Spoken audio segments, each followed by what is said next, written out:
하시고 또 선언하십니다. 17절 말씀을 함께 읽겠습니다. 시작. 애워싸인 가운데 앉은 자여 내 짐꾸러기를 이 땅에서 꾸리라. 애워싸인 가운데 앉은 자, 지금 바벨론 군대에 의해서 포위된 예루살렘을 묘사해 주고 있습니다. 그들을 향해서 하나님 하시는 말씀이 내 짐꾸러미를 이 땅에서 꾸리라. 피난 보따리를 싸라. 너희가 은혜로 받은 이 땅, 이 약속의 땅 가나안에서 이제 방 빼라, 이런 말씀이에요. 18절입니다. 시작.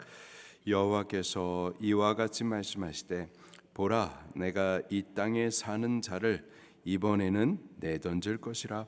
그들을 괴롭게 하여 깨닫게 하리라 하셨느니라. 이 땅에 사는 자들을 이 땅 곧 하나님께서 약속으로 주셨던 이 예루살렘 땅에 사는 자들을 이번에는 내던질 것이다. 이 땅에서 토해낼 것이다. 토해내서 이방 땅으로 던져버릴 것이다. 포로로 끌려가게 할 것이다. 그들을 괴롭게 하여 깨닫게 하리라 말씀하십니다. 괴롭게 하시겠다. 괴롭게 하시는 목적을 분명히 말씀하세요. 저들로 이 땅에서 쫓겨나가 이방 땅에 포로로 끌려가게 하시는 그 목적이 어디 있느냐? 깨닫게 하는데 목적이 있습니다. 무엇을 깨닫게 하시고자 하는 걸까요? 여호와 하나님만이 참 하나님이심을 깨닫게 하시고자. 여호와 하나님, 그분을 버린 것이 죄고 그분의 말씀 불순종한 것이 죄고, 선지자를 통하여서 계속해서 회개를 말씀하셨는데 여전히 끝까지 여호와께로 돌아오지 않은 이것이 죄이고, 그 죄의 결과가 무엇인지 곧 파멸이고, 이렇게 땅에서 토해내 버려지고 포로로 끌려가게 되어지고, 바로 이런 것을 깨닫게 하시려고. 그리고 이제라도 여호와 하나님을 인정하며 그분께 돌아오면은 산다라는 것을 깨닫게 하시려고 하나님께서 저들에게 괴롭게 하시겠다. 이 괴로움을 허락하신다라는 거죠. 지금도 마찬가지입니다. 지금도 우리가 괴로움 당하는 일들이 있어요. 물질적으로 고난을 당하기도 하고, 또 자녀들이 또 이탈하여 아프게 하기도 하고, 또는 육체 고통으로 또 괴로움을 당할 수도 있습니다. 여호와 하나님께서 그런 것들을 막아주실 수 없을까요? 물리적인 이 물질적인 고통으로부터 하나님께서 좀 보호해 주시고, 그거 못하시나요 하나님? 우리 자녀들 방황하지 않고 이탈하지 않고 좀 이렇게 우리와 화목하게 가정이 천국처럼 그렇게 못하게 하실까요? 육체적인 고통 없게 못하시나요? 왜 보호 안 하시나요? 왜 하나님께서 그러한 고통을 우리에게 허락하실까요? 깨닫게 하심에 목적이 있습니다. 물론 하나님께서 연단의 목적도 있지만 우리가 깨닫지 못함으로 인하여서 죄와 죄의 결과에 대해서, 여호와 하나님 그분의 주권에 대해서, 하나님의 부르심에 대해서 깨닫게 하시려고 하나님께서 그런 괴로움을 허락도 하십니다. 두 번째, 괴롭게 하시는 방법 외에 다른 방법은 좀 없을까요? 그냥 좋게 좀 타일러 주시든가, 이런 방법이 없을까요? 왜 괴롭게 하실 수밖에 없었을까요? 그렇게 안 하면 깨닫지 못하기 때문에 그래요. 왜 하나님께서 다른 방법을 안 하셨겠습니까? 깨닫게 하시려고 처음에 말씀을 가르쳐 주시고, 그것도 또 못 깨달으니까 선지자를 보내 가지고 아주 정확하게 그 죄가 무엇인지를 깨닫게 하시고 어떻게 해야 되는지 그 방법까지도 가르쳐 주십니다. 회개를 선포해 주시죠. 그리고 회개하기까지 하나님께서 오래 참고 기다려 주세요. 근데 깨닫지 못하는 거예요. 끝까지 깨닫지 못하니까 결국은 깨달을 수 있는 방법이 괴롭게 하는 거라. 그래서 하나님도 괴롭게 하실 수밖에 없었던 거죠. 이에 대해서 선지자가 슬퍼합니다. 20절 말씀을 같이 봉독하겠습니다. 19절부터 20절입니다. 시작.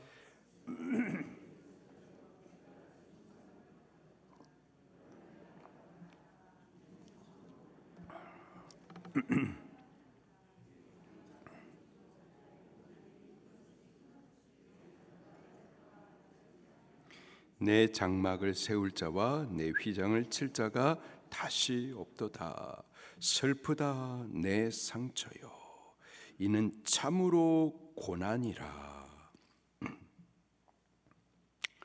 선지자가 슬프다, 상처를 말하고 있고 참으로 고난이다 라고 말하고 있어요. 왜 그럴까요? 이스라엘 백성 범죄하고 그 죄로 인해서 심판받을 수밖에 없는 이 백성들, 자기 백성입니다.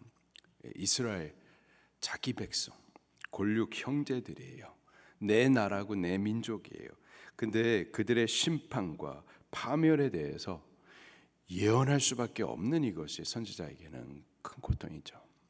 안 그랬으면 좋겠는데, 우리나라 우리 민족이 복을 받았으면 좋겠는데,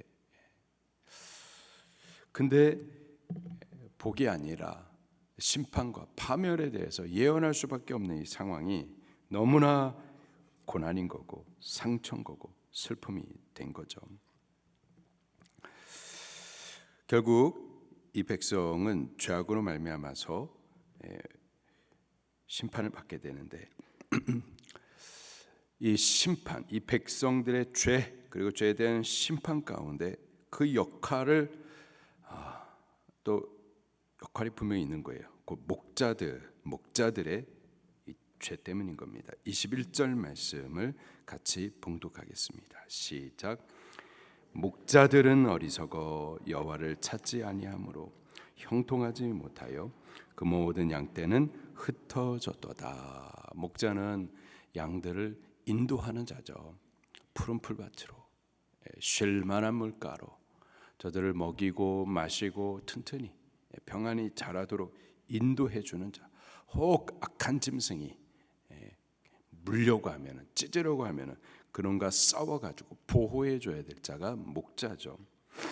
이스라엘 백성들 위에 세워진 목자라고 하면은 왕도 있고 또 제사장들도 있고 또 선지자들도 있는데, 근데 이들이 어리석어 여호와를 찾지 아니하였던 거예요. 왕이 하나님 앞에 무릎 꿇고 지혜를 구하고 하나님의 말씀을 구하여서, 그래서 그 말씀으로 백성을 바르게 통치해야 되는데 왕이 어리석어 가지고 여호와 하나님을 찾지 못했던 거고, 제사장들이 하나님의 말씀으로 바르게 가르치고 또 그들의 죄의 악을 어깨에 메고 하나님 앞에 중보하여서 그들을 위해서 그렇게 바르게 인도해 줬어야 되는데, 또 선지자들은 하나님의 말씀을 가지고 와서 분명하게 그들의 죄를 알게 해주고 또 회개를 선포해 줘야 되는데 거짓된 예언만 해주고 거짓된 평화만 말하고 있고, 이들의 죄가 있었던 거죠. 바로 그들의 죄 때문에 이 양떼는 흩어졌도다. 하나님께서 당신의 교회들, 당신의 백성들 알아서 잘하라고, 알아서 신앙생활 잘하라고, 알아서 하나님의 길들을 걸어가라고 그냥 방임하지 않고요. 왜? 우리의 연약함을 알기 때문에, 어리석은 양과 같다라는 것을 알기 때문에 하나님께서 목자들을 세우십니다. 그들을 통하여서 바르게 인도해 가도록 가르치게 하시죠.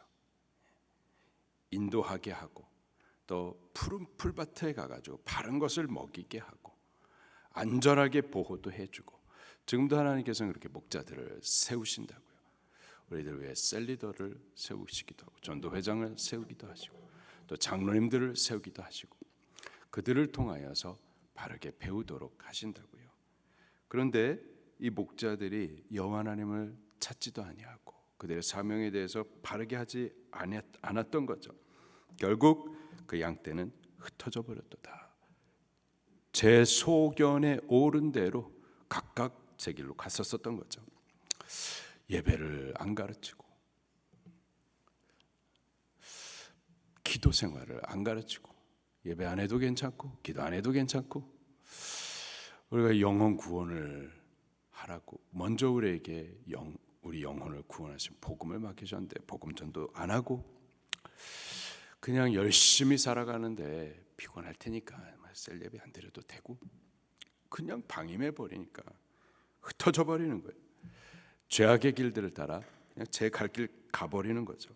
어떻게 될까요? 22절입니다. 시작. 들을지어다 북방에서부터 크게 떠드는 소리가 들리니 유다 성읍들을 황폐하게 하여 승냥이의 거처가 되게 하리로다. 그냥 제 갈 길 가도록 내버려 두면은 결국은 이렇게 돼버리는 거죠. 다 빼앗기게 되는 겁니다. 우리 신앙생활이요 전쟁입니다.